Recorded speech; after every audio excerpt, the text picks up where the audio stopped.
சிவப்பு படையின் வீரன் களத்தில் வெல்லும் துணிச்சல்காரன் காலம் கொடுத்த கடமை வீரன் ஞானம் புகழும் கலைஞர் பேரன்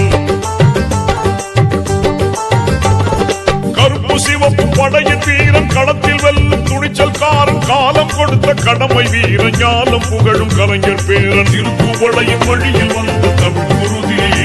இளம் திராவிடருக்கு தலைமை தாங்கும் உதயநிதி திருப்புவளையின் வழியில் வந்த தமிழ் குருதி இளம் திராவிடருக்கு தலைமை தாங்கும் உதயநிதி